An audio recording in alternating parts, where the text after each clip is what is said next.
Hello नमस्कार good evening. कैसे हैं आप सभी लोग? आशा करते हैं सभी बच्चे अच्छे होंगे, मस्त होंगे, तंदुरुस्त होंगे। हम अपना पहला टॉपिक कंप्लीट कर चुके हैं जिसका नाम है टाइम एंड टेंस। हम टाइम एंड टेंस पर बात कर चुके हैं और कंप्लीट अगर मैं कहूं तो अभी नहीं हुआ है। कंप्लीट में तो अभी वक्त बाकी है, लेकिन आप तब तक उसे रिवाइज कर सकते हैं अच्छे से और कीवर्ड्स पर अच्छा काम करना है आपको, क्योंकि जो एग्जाम में क्वेश्चन बनेगा, चाहे नया ही क्वेश्चन क्यों ना बने, इस बार एसएससी ने बहुत सारा स्कैम किया है, ये सुनने में आ रहा है। देखो, हम तो अभी नए लोग हैं तो हम ज़्यादा कुछ नहीं कहेंगे उसके बारे में। हाँ, लेकिन हमारे पास अभी इतनी कनेक्टिविटी नहीं है, इतने लोग नहीं है जो हमें सारा प्रूफ दे सकें। बट जो भी है, मांगे यह है कि कुछ नया किया जाए, नए क्वेश्चंस डाले जाएं। तो अगर नए क्वेश्चंस भी आते हैं तो उनके लिए भी ये डेटा जो मैं आप लोगों को प्रोवाइड कर रहा हूँ सफिशिएंट है। ठीक है, अब हम बात करते हैं अपनी अगली बात पर। टाइम एंड टेंस का ही एक अगला टॉपिक आप लोगों के सामने आ रहा है और इस टॉपिक का नाम है मेरे बच्चे sequence of tenses. Sequence of tenses, ये हमारा टॉपिक है। एक जरूरी बात और आप लोगों से करनी है। जैसा कि मैंने बच्चों से कह दिया है कि भाई आप लोग एप्लीकेशन डाउनलोड कर सकते हैं, इंग्लिश विद कृष्णा सर। आपको गूगल प्ले स्टोर पर ये मेरी एप्लीकेशन मिल जाएगी, लेकिन उसमें एक पेड कोर्स में कोर्स आ रहा है 799 का, 799 रुपये का एक कोर्स है। मिस्टेक ये है कि अभी मैंने बताया था आप लोगों को कि अभी एप्लीकेशन पर काम चल रहा है, मैं बहुत सारी ट्यूटोरियल्स को ले रहा हूं, तो अभी कोई भी बच्चा उस पर कोर्स को परचेज ना करे, क्योंकि 799 रुपये आपके झट से चले जाएंगे और मैं वापस भी नहीं कर पाऊंगा उनको, क्योंकि अभी मेरे हैंड में भी कुछ नहीं है, उस पर काम चल रहा है जैसा कि मैंने बताया था। तो अभी उस कोर्स को एक्टिवेट मत करिएगा, अभी आप परचेज मत करिएगा। कई सारे बच्चों ने किया भी है और मेरे पास मैसेज भी डाले हैं, कॉल भी आई हैं कि हमने कोर्स परचेज कर लिया है। तो प्लीज़ आप कोर्स परचेज ना करें अभी। ठीक है, जिस दिन कोर्स देना होगा, मैंने ये भी कहा है कि मैं फ्री ऑफ कॉस्ट कोर्स दूंगा, तो आपको पैसे खर्च करने की ज़रूरत क्या है अभी। तो अभी आप कोर्स परचेज ना करें, बिल्कुल ना करें। हाँ, एप्लीकेशन जरूर डाउनलोड कर लें, क्योंकि एप्लीकेशन के बिना आपको फ्री कोर्स भी नहीं मिलने का है। अभी पैसा बर्बाद मत करो, पैसे को रखे रखो, कृष्णा सर को जरूरत पड़ेगी पैसे की। ठीक है, आपसे जिस दिन पैसे की जरूरत पड़ेगी मैं मांग लूंगा। मेरा पैसा अपनी बैंक में संजो करके रखिए अभी। ठीक है बच्चा, तो हमारा जो अगला टॉपिक है वो है सीक्वेंस ऑफ टेंसेस। बच्चा, यहां एक वर्ड आ रहा है और इस वर्ड का नाम है सीक्वेंस। और सीक्वेंस को अगर मैं दूसरे नाम से आप लोगों के सामने रखूं तो this word is called arrangement. क्या कहलाता है? अरेंजमेंट, ये वर्ड कहलाता है। कोई दिक्कत नहीं है सर, ये तो चलेगा ही सर, हम आप लोग आएंगे ही आएंगे आमने सामने। हाँ, कोई नहीं। Arrangement, sequence of tenses, sequence का दूसरा नाम है अरेंजमेंट। और किसी भी चीज को आप अरेंज तब करेंगे जब चीजें कितनी होंगी? कम से कम मोर देन वन। एक से ज्यादा चीज होगी तभी तो आप अरेंज करके लिखेंगे, और एक चीज है तो उसे कहां अरेंज करके रखेंगे? उसे तो कहीं भी रख दो। इसका मतलब ये हुआ कि टेंसेस को जब आप अरेंज करके लिखेंगे, टेंसेस को जब आप अरेंज करके लिखेंगे तो उसमें एक नहीं, कम से कम कितने सेंटेंस होंगे? दो। और ये दोनों के दोनों सेंटेंस किसी न किसी कंजंक्शन से जुड़े होंगे। कैसे? किसी न किसी कंजंक्शन से जुड़े होंगे। अब जो सेंटेंस कंजंक्शन से जुड़े, देखो मेरे बच्चे, एक सेंटेंस तो यहां रहा होगा और दूसरा सेंटेंस यहां रहा होगा, और सेंटेंस एक नहीं कितने होंगे मेरे बच्चे? दो। सेंटेंस एक नहीं होगा, सेंटेंस कितने रहे होंगे? कम से कम दो। और जो दो सेंटेंसेस हैं, इन दो सेंटेंसेस को हम किस नाम से जान करके चलेंगे? क्लॉज। अब मैं आपको क्लॉज का छोटा सा इंट्रोडक्शन देता हूं। ये क्लॉज क्या है? क्लॉज एक्चुअली सेंटेंस ही होता है, लेकिन हर सेंटेंस क्लॉज नहीं होता। क्लॉज सेंटेंस ही होता है, लेकिन हर सेंटेंस क्लॉज नहीं होता। फिर कौन सा सेंटेंस क्लॉज होता है? ऐसा सेंटेंस जो मिलकर के, दो या दो से अधिक सेंटेंस मिलकर के जब कंपाउंड या कॉम्प्लेक्स सेंटेंस बनाते हैं, तो जो सेंटेंस बनाने में जुड़े, उन जुड़े हुए सेंटेंसेस को क्लॉज कहा जाता है। जैसे ये पूरा का पूरा यहां से लेकर के यहां तक एक सेंटेंस है, और एक सेंटेंस को जोड़ने के लिए कंजंक्शन मिला, जहां एक सेंटेंस ये रहा और दूसरा सेंटेंस ये रहा, तो ये जो पूरा का पूरा सेंटेंस है इसको क्लॉज नहीं कह सकते। लेकिन इस एक सेंटेंस को बनाने के लिए ये भी सेंटेंस मिला है और ये भी सेंटेंस मिला है, तो हम इसे सेंटेंस भी कह सकते हैं, क्लॉज भी कह सकते हैं। इसका मतलब हर क्लॉज सेंटेंस तो है, लेकिन हर सेंटेंस क्लॉज नहीं है। क्या कहा, दोबारा से सुनिए, हर क्लॉज सेंटेंस तो है, लेकिन हर सेंटेंस क्लॉज नहीं है। मेरी बात आप तक पहुंच रही होगी, मेरी बात आप तक पहुंच गई है, तो यहां से हम अगली बात पर चलते हैं। अब मैं आपको क्लॉज के बारे में छोटी मोटी सी कुछ बातें बताए देता हूं।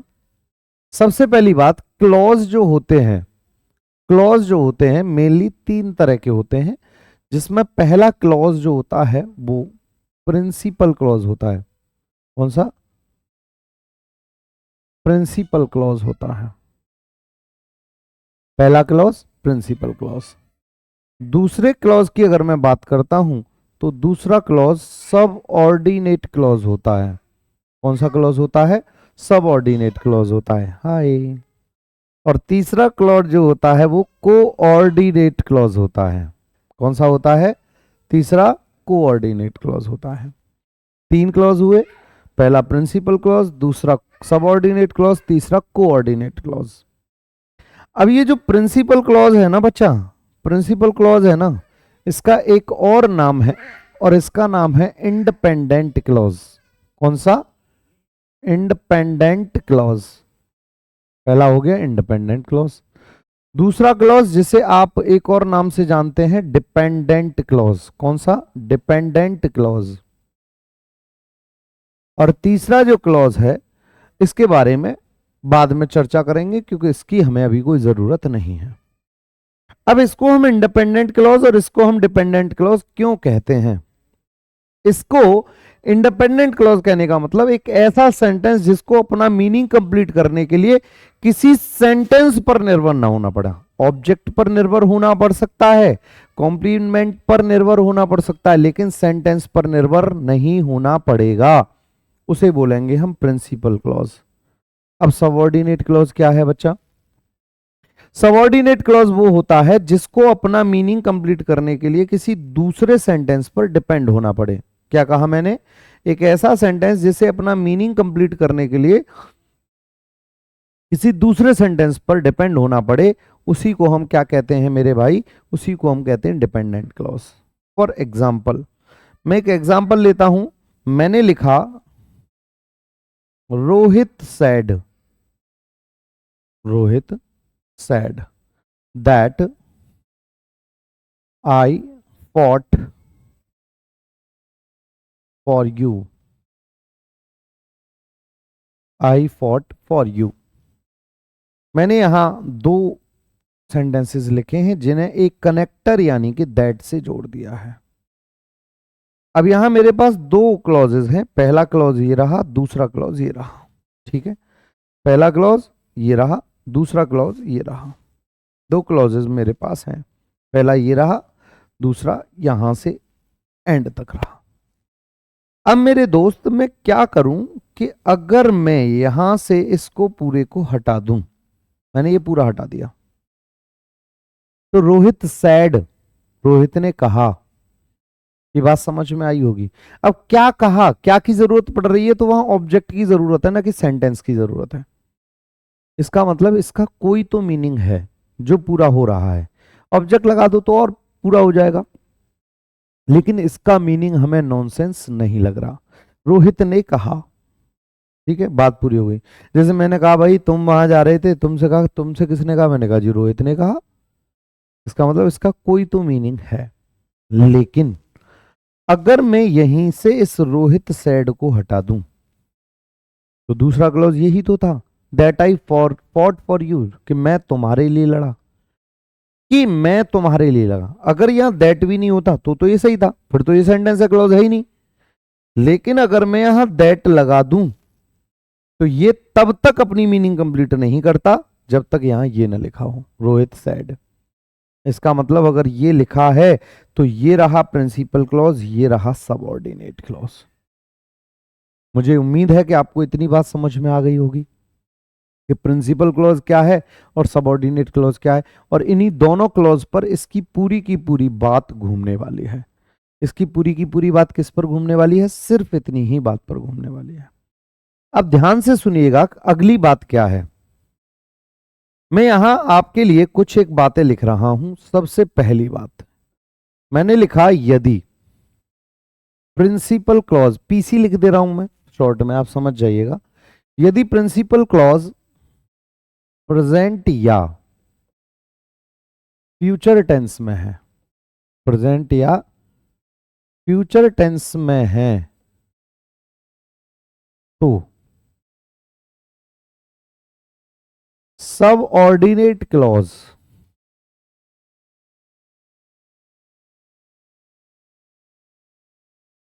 सबऑर्डिनेट क्लॉज उसी टेंस में रहेगा, उसी टेंस में रहेगा जिसमें ये दिया हुआ है, जिसमें ये दिया है। यदि प्रिंसिपल क्लॉज प्रेजेंट या फ्यूचर टेंस में है तो सबऑर्डिनेट क्लॉज उसी टेंस में रहेगा जिसमें ये दिया हुआ है, यानी इसके टेंस में कोई चेंज नहीं कर सकते। लेकिन कंडीशन क्या है? कंडीशन ये है कि प्रिंसिपल क्लॉज प्रेजेंट या फ्यूचर टेंस में हो। एग्जाम्पल से समझिए इस बात को। मैंने कहा Rahul says that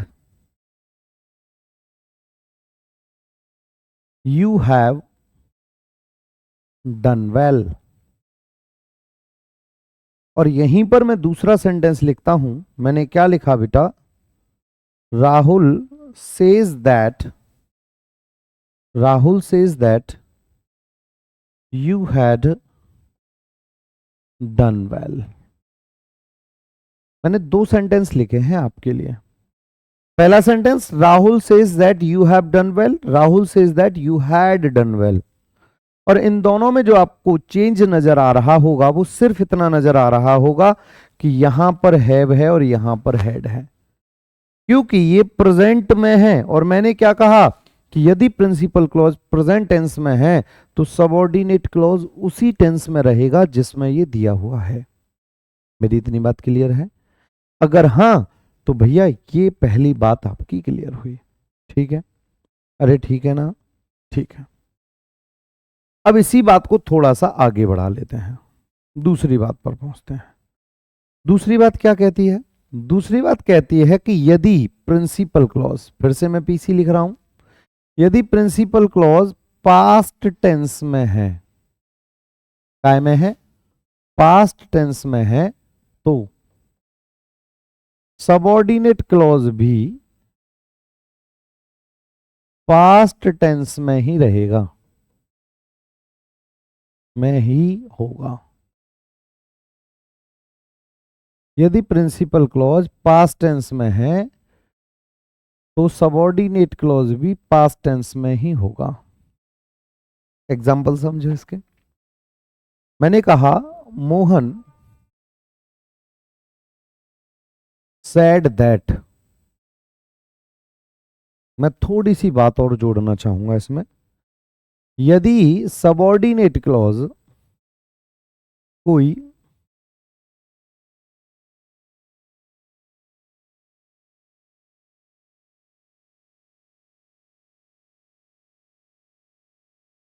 universal truth नहीं है तो, यदि प्रिंसिपल क्लॉज पास्ट में है तो सबऑर्डिनेट क्लॉज भी पास्ट में होगा, यदि ये कोई यूनिवर्सल ट्रुथ नहीं है तो। गौर से समझो इस बात को।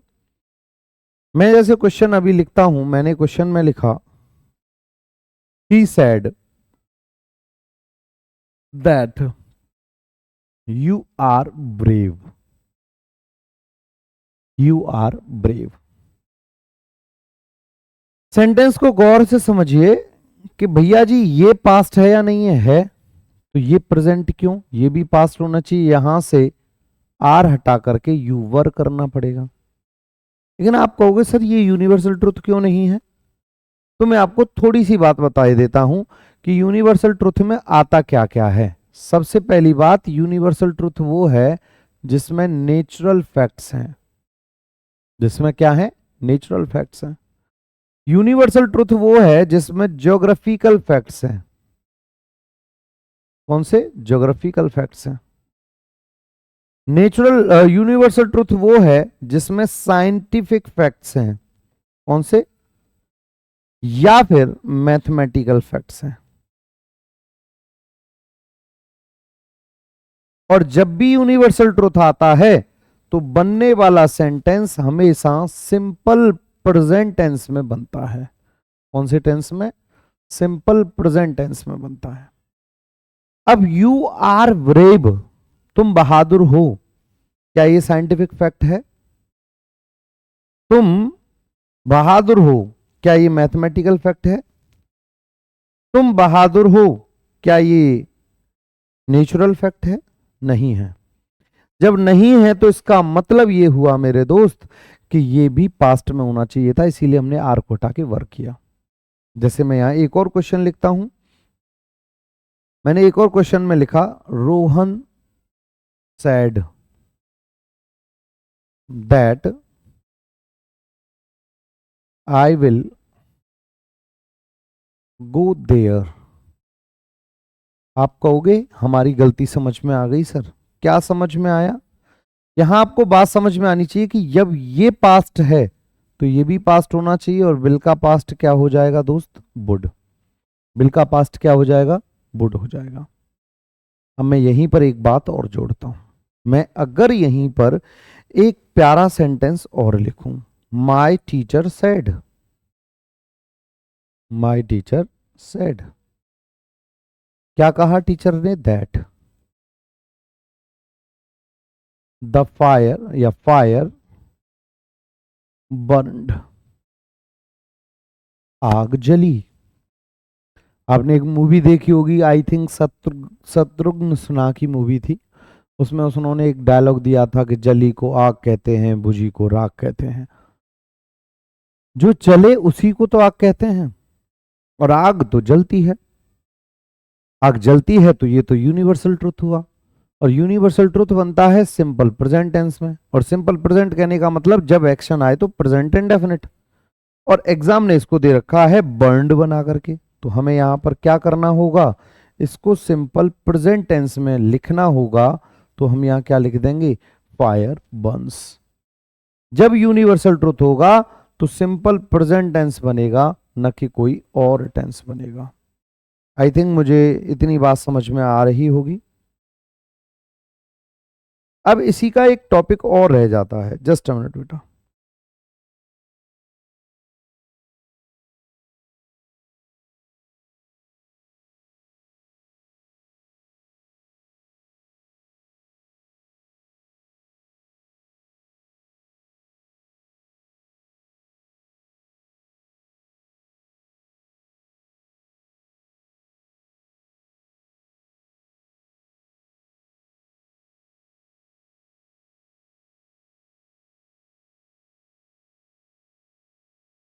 ठीक है बेटा, चलो। अब ये दोनों बातें अगर समझ में आई हैं तो इसका एक प्यारा सा टॉपिक और हमारे सामने आता है, और उस टॉपिक का नाम है बेटा इनवर्जन। क्या नाम है, इनवर्जन। अभी मैं इसको आपको तुक्का लगाना सिखा देता हूं। अभी मैं इसको आपको तुक्का लगाना सिखा देता हूं। उसका एक रीजन है कि इसका जो कंप्लीट टॉपिक आएगा वो एडवर्ब कॉन्सेप्ट में आएगा। तो इन्वर्जन के तौर पर सिर्फ हम आज तुक्का लगाना सीख रहे हैं, जिससे कि अगर टाइम एंड टेंस के क्वेश्चन आपको बनाने हो तो इस तुक्के से बन जाएंगे। तुक्का क्या कहता है, आपने इंटेरोगेटिव सेंटेंस सीखा होगा, और इंटेरोगेटिव सेंटेंस का स्ट्रक्चर आप जानते हैं कि सबसे पहले क्वेश्चन वर्ड, क्वेश्चन वर्ड के बाद हेल्पिंग वर्ब, और हेल्पिंग वर्ब के बाद सब्जेक्ट, और सब्जेक्ट के बाद मेन वर्ब आता है। और इसके बाद जो भी आता हो वो आता है। यानी अगर कोई भी सेंटेंस क्वेश्चन वर्ड से स्टार्ट होता है तो पहले हेल्पिंग वर्ब आएगी, बाद में सब्जेक्ट आएगा।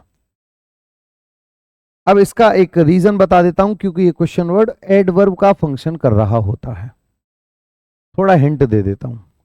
लेकिन यही एडवर्ब यदि कंजंक्शन का काम करने लगे, यानी दो सेंटेंस को जोड़ने लगे, तो आप यहां नियम के तौर पर समझ लीजिए कि यदि कोई क्वेश्चन वर्ड दो सेंटेंसेस को जोड़ता है, कितने, दो सेंटेंसेस को जोड़ता है, तो पहले सब्जेक्ट आएगा, उसके बाद हेल्पिंग वर्ब आएगी। पहले क्या आएगा बेटा, सब्जेक्ट आएगा और उसके बाद हेल्पिंग वर्ब आएगी। मेरी बात समझ में आ रही है? एक क्वेश्चन आपके लिए लिखता हूं। मैंने कहा वाई आर यू गोइंग। ये क्वेश्चन बिल्कुल सही है, बिल्कुल इसमें कोई दिक्कत नहीं है। क्वेश्चन वर्ड के बाद हेल्पिंग वर्ब, हेल्पिंग वर्ब के बाद सब्जेक्ट, सब्जेक्ट के बाद main verb.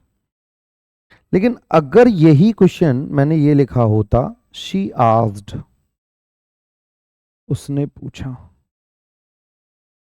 Why are you going.